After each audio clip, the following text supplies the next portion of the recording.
I wanted to offer you a brief introduction to the material covered in Chapter 1 of the text. The most important thing to take away from this chapter is the distinction between the objectivist and subjectivist approach to social problems. Okay, so what are the differences? Well, in a word, objectivists focus on conditions. Conditions are said to be unjust or harmful, perhaps inefficient, sometimes risky. The problem with this approach, though, is that many conditions existed before they were defined as harmful. Some things that we today view as problems were once viewed as entirely acceptable, or at least tolerable. Conversely, many things that were once viewed as problems are now viewed as acceptable. Consider something like romantic relationships between people of the same sex. As recently as 50 years ago, you could go to prison for taking part in a same-sex relationship. The psychiatric profession, as recently as the 1960s, viewed homosexuality as a disease and developed theories in order to trace its causes and find cures. Now, of course, at least for people in the United States and other Western countries, homosexuality is viewed as an orientation after first having spent some time as a preference. It's worth thinking about the difference between characterizing homosexuality as a preference as opposed to an orientation. The word preference suggests choice, whereas orientation is more neutral and simply describes self-identification. So even here you can see that words in fact matter.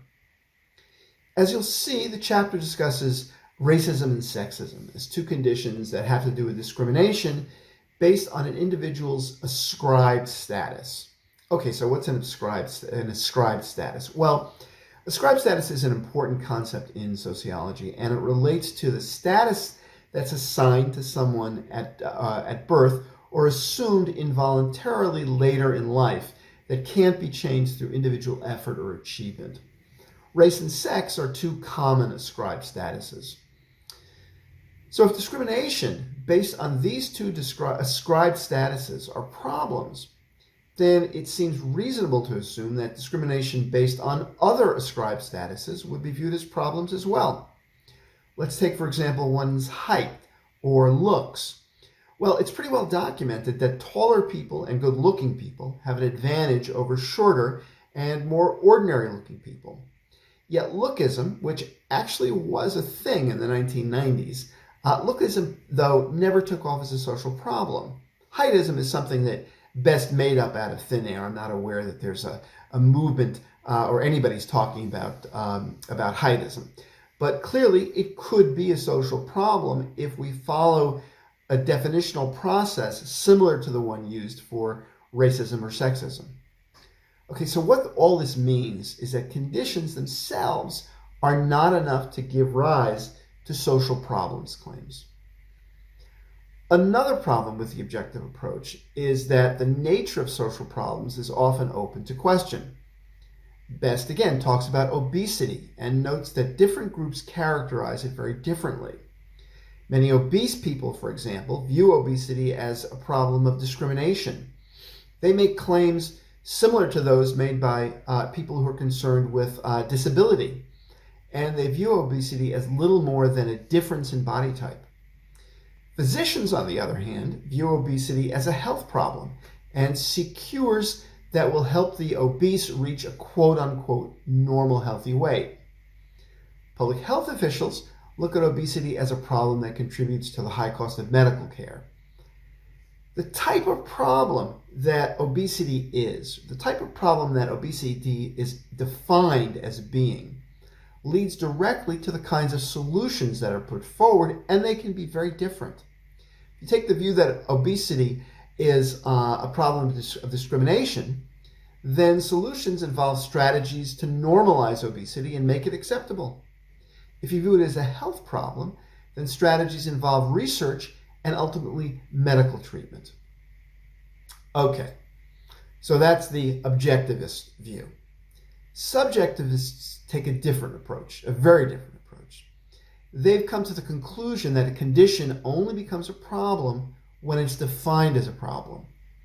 They focus, therefore, on the process through which definitions about conditions arise and are put forward. I want to go off now on a little bit of a tangent and talk about conditions themselves. How do we know that conditions, in fact, even exist?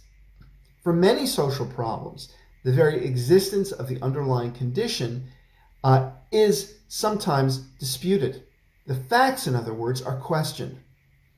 Let's think about sexism. Well, one way of talking about sexism is to talk about discrimination against women. And it's often pointed out that women earn less than men. But we could also look at sexism maybe a little bit differently.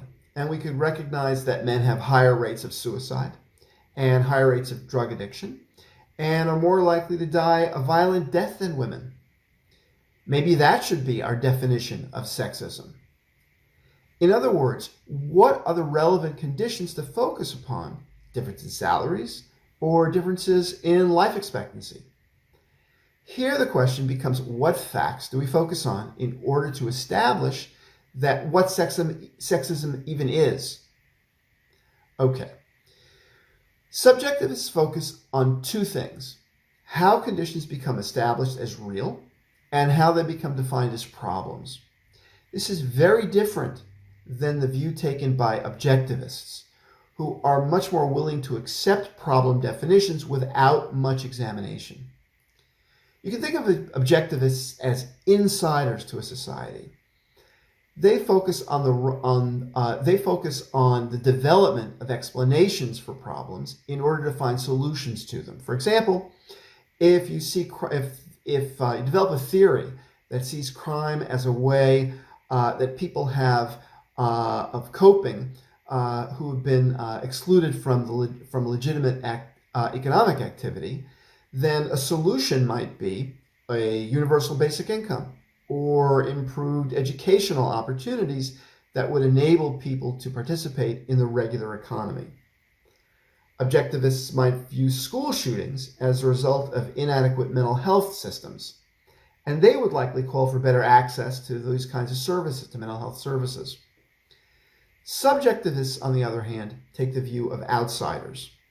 They see their focus to be not on problems themselves or how problems arise, but rather how problem definitions arise. And that's the key distinction. As you read through the chapter, be sure to focus on these differences and because understanding them is key to what we'll be doing throughout the course. Best's more general discussion of social constructionism is, of course, also important since it lays the foundation of the social constructionist approach to social problems. Finally, pay close attention to what Best says about the natural history of social problems claims. He devotes one chapter in the book to each stage in this natural history, and your weekly blog assignments will mirror what he lays out. I hope that this brief introduction was helpful and that you'll be able to join me in putting your ideas aside about the reality of a social problem and instead to learn to look at social problems as definitions about conditions.